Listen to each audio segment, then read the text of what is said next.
Is the pen mightier than the picket line?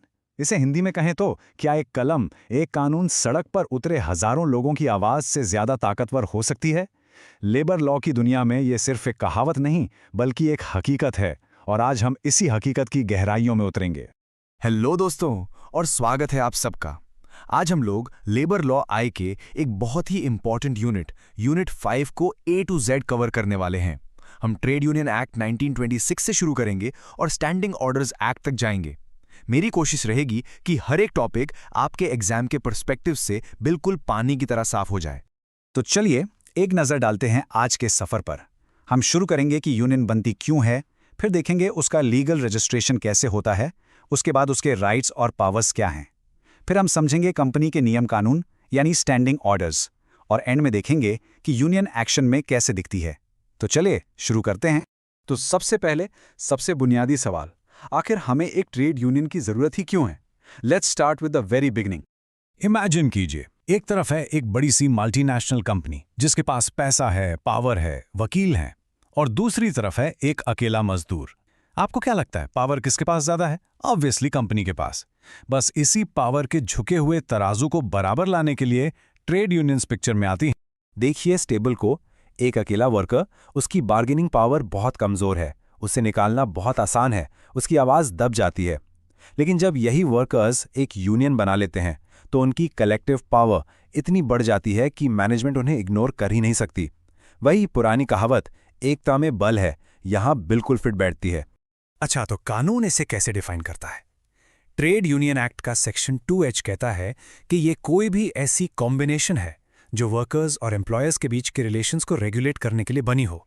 Simple शब्दों में इसका मेन काम है मालिक और मजदूर के बीच शांति बनाए रखना और वर्कर्स के हितों की रक्षा करना। ठीक है, ग्रुप तो बना लिया, पर क्या इतना काफ़ी है? बिल्कुल नहीं। असली ताकत, लीगल पावर आती है रजिस्ट्रेशन से। तो अब हमारा अगला सेक्शन इसी पर है, कैसे एक यूनियन को वो लीगल स्टैंप मिलता है। इसे समझने के लिए एक सिंपल सी एनालॉजी लेते हैं। सड़क पर 100 लोग प्रोटेस्ट कर रहे हैं, वो सिर्फ एक भीड़ है, लेकिन एक रजिस्टर्ड एनजीओ के पास लीगल राइट्स होते हैं, उसकी एक पहचान होती है। बिल्कुल वैसे ही रजिस्ट्रेशन के बाद एक यूनियन सिर्फ भीड़ नहीं रहती, बल्कि एक लीगल एंटिटी बन जाती है जिसके पास अपनी कानूनी शक्तियां होती हैं। और अब आते हैं एग्जाम के लिए पहले इंपॉर्टेंट नंबर पर, नंबर 7। याद रखिएगा, रजिस्ट्रेशन की एप्लीकेशन देने के लिए कम से कम 7 मेंबर्स का होना जरूरी है। ये पहला स्टेप है। और दूसरा मैजिक नंबर है 10% या 100। रूल ये है कि यूनियन में उस कंपनी के कम से कम 10% वर्कर्स या 100 वर्कर्स, इन दोनों में से जो भी कम हो उतने मेंबर्स होने चाहिए। एग्जाम्पल से समझते हैं। मान लीजिए एक फैक्ट्री में 500 लोग काम करते हैं, तो यूनियन में कम से कम 10% यानी 50 मेंबर्स होने ही चाहिए। प्रोसेस काफ़ी स्ट्रेट फॉरवर्ड है। वो 7 या उससे ज़्यादा मेंबर्स रजिस्ट्रार के पास एक एप्लीकेशन फाइल करेंगे। उसके साथ यूनियन का नाम, एड्रेस, उसके रूल्स क्या हैं, कौन कौन ऑफिस बेरर्स हैं, ये सब डिटेल्स देंगे। रजिस्ट्रार सब कुछ वेरीफाई करेगा, और अगर सारी कंडीशंस पूरी हो रही हैं तो वो सेक्शन 9 के under certificate of registration issue कर देगा। सिंपल। तो सर्टिफिकेट मिल गया। अब आती है असली बात, असली पावर। चलिए अब देखते हैं कि रजिस्ट्रेशन के बाद एक यूनियन को कौन कौन से राइट्स और इम्यूनिटीज मिलती हैं। ये बहुत इंपॉर्टेंट है। दोस्तों, इस स्लाइड पर स्टार मार्क लगा लीजिए। एग्जाम में यहां से सवाल आना ऑलमोस्ट तय है। ये हैं गोल्डन इम्यूनिटीज। पहला है सेक्शन 17, क्रिमिनल इम्यूनिटी। इसका मतलब है कि अगर यूनियन स्ट्राइक के लिए आपस में कोई अग्रीमेंट करती है तो उस पर क्रिमिनल कॉन्स्पिरेसी का चार्ज नहीं लग सकता। दूसरा, सेक्शन 18, सिविल इम्यूनिटी। स्ट्राइक के दौरान मैनेजमेंट यूनियन पर ब्रीच ऑफ कॉन्ट्रैक्ट के लिए केस नहीं कर सकती। और इतना ही नहीं, रजिस्टर होने के बाद यूनियन एक बॉडी कॉर्पोरेट बन जाती है, यानी उसकी अपनी एक लीगल आइडेंटिटी है। वो अपने नाम पर प्रॉपर्टी खरीद सकती है, कॉन्ट्रैक्ट साइन कर सकती है, और किसी पर केस भी कर सकती है या उस पर केस हो सकता है। अब यूनियन चलती कैसे है? मेंबर्स के कंट्रीब्यूशन से। और इस पैसे का क्या होता है? सेक्शन 15 कहता है कि जो जनरल फंड है उसका इस्तेमाल स्पेसिफिक चीजों के लिए ही हो सकता है, जैसे यूनियन के ऑफिस बेरर्स की सैलरी, कोई लीगल केस लड़ना है उसका खर्चा, या मेंबर्स की भलाई के लिए। ऐसा नहीं कि पैसा कहीं भी उड़ा दिया। इसके अलावा एक और फंड हो सकता है, पॉलिटिकल फंड, जिसका जिक्र सेक्शन 16 में है। लेकिन यहां 2 बातें ध्यान रखने वाली हैं। नंबर 1, ये जनरल फंड से बिल्कुल सेपरेट होता है, और नंबर 2, इसमें कंट्रीब्यूट करना पूरी तरह से वॉलंटरी है, कोई भी मेंबर को इसके लिए फोर्स नहीं कर सकता। ठीक है, तो यूनियन के पास पावर है, पैसा है, लेकिन ये पावर यूज कहाँ होगी? वर्कप्लेस पर। और वर्कप्लेस चलता कैसे है? उसके भी तो कुछ नियम होने चाहिए ना। बस यही है हमारा अगला topic, the industrial employment standing orders act 1946। आप इसे कंपनी का कॉन्स्टिट्यूशन भी कह सकते हैं। इसको समझने का सबसे बेस्ट तरीका, सोचिए, जब आप कोई नया ऐप इंस्टॉल करते हैं तो आप उसके टर्म्स एंड कंडीशंस एक्सेप्ट करते हैं, राइट? स्टैंडिंग ऑर्डर्स बिल्कुल वही हैं, बस ये कंपनी और वर्कर के बीच के टर्म्स एंड कंडीशंस हैं। इसका फायदा, मैनेजमेंट हर दिन अपनी मर्जी से नए नए रूल्स नहीं ला सकती, सब कुछ पहले से तय होता है। तो ये बनते कैसे हैं? देखिए, एम्प्लॉयर इन रूल्स का एक ड्राफ्ट बनाता है और उसे सर्टिफाइंग ऑफिसर के पास भेजता है। ऑफिसर ये चेक करता है कि ये रूल्स फेयर एंड रीजनेबल हैं या नहीं, और इस प्रोसेस के दौरान यूनियन या वर्कर्स को भी मौका मिलता है कि अगर उन्हें कोई एतराज है तो वो बता सकते हैं। जब सब फाइनल हो जाता है तो इन सर्टिफाइड ऑर्डर्स को कंपनी में ऐसी जगह लगाना पड़ता है जहां सब लोग इसे आसानी से पढ़ सकें।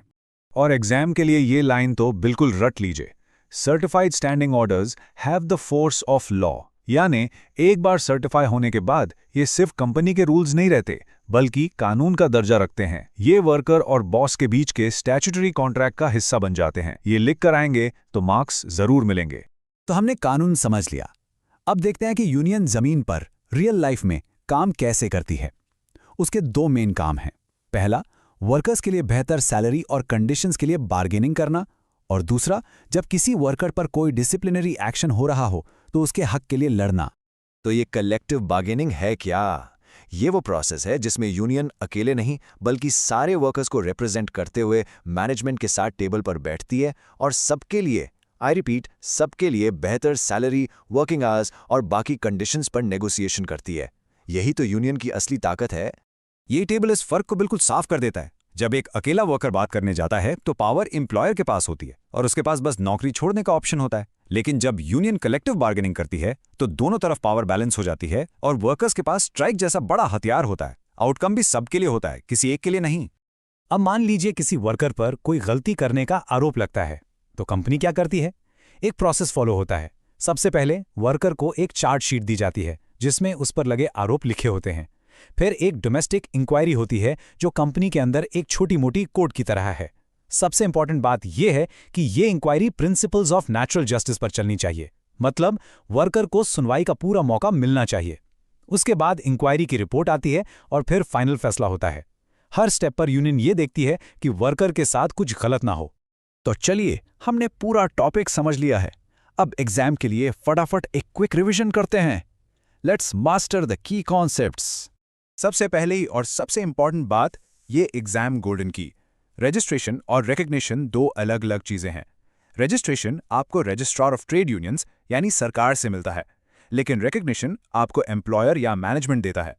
इसका मतलब है कि मैनेजमेंट आपको वर्कर्स के ऑफिशियल रिप्रेजेंटेटिव के तौर पर मानता है। ये जरूरी नहीं कि हर रजिस्टर्ड यूनियन को रिकग्निशन मिल ही जाए। ये फर्क जरूर याद रखिएगा। Revision point number 1, trade union का मेन पर्पस क्या है? To regulate relations between employer and employee, section 2H। Revision point number 2, the magic numbers. Minimum 7 members to apply, और टोटल मेंबरशिप कितनी होनी चाहिए? एटलीस्ट 10% और 100 workers, whichever is less, section 4। Revision point number 3, the golden immunities, section 17 criminal immunity और section 18 civil immunity. ये union के सुरक्षा कवच है। Revision point number 4, standing orders क्या हैं? ये कंपनी के सर्टिफाइड रूल्स ऑफ एम्प्लॉयमेंट हैं। इनका स्टेटस लॉ के बराबर होता है और ये फेयरनेस इंश्योर करते हैं। और आखिरी revision point number 5, collective bargaining. ये यूनियन की कलेक्टिव पावर का यूज है to negotiate better terms for all workers. All is the key word here. चलिए फटाफट कुछ कॉमन क्वेश्चंस देखते हैं। पहला सवाल, क्या ट्रेड यूनियन का रजिस्ट्रेशन कंपलसरी है? सीधा जवाब है नहीं, मैंडेटरी नहीं है। लेकिन इस लेकिन में ही सारा खेल है। बिना रजिस्ट्रेशन के आपको सेक्शन 17 और 18 की वो गोल्डन इम्यूनिटीज नहीं मिलेंगी। तो प्रैक्टिकल पर्पसेस के लिए हाँ, रजिस्ट्रेशन बेहद जरूरी है। Okay, next question. क्या यूनियन अपने फंड्स को जैसे चाहे कहीं भी खर्च कर सकती है? इसका जवाब भी है बिल्कुल नहीं। जनरल फंड के लिए सेक्शन 15 में साफ साफ लिखा है कि पैसा कहाँ यूज हो सकता है, और पॉलिटिकल फंड अंडर सेक्शन 16 एक तो सेपरेट है और दूसरा कंप्लीटली वॉलंटरी। हिसाब किताब पूरा रखना पड़ता है। तो दोस्तों, अब आप इन कानूनों को जानते हैं। आप जानते हैं कि वर्कर्स के राइट्स क्या हैं और मैनेजमेंट की ड्यूटीज क्या हैं। याद रखिए, ये कानून सिर्फ एग्जाम पास करने के लिए नहीं है, ये रियल वर्ल्ड में इंसाफ और बदलाव लाने के हथियार हैं। ऐसे ही इन्फॉर्मेटिव वीडियोस देखने के लिए LLB स्टूडेंट अड्डा को सब्सक्राइब करें एंड फॉलो करें। If you want any new topic, comment below.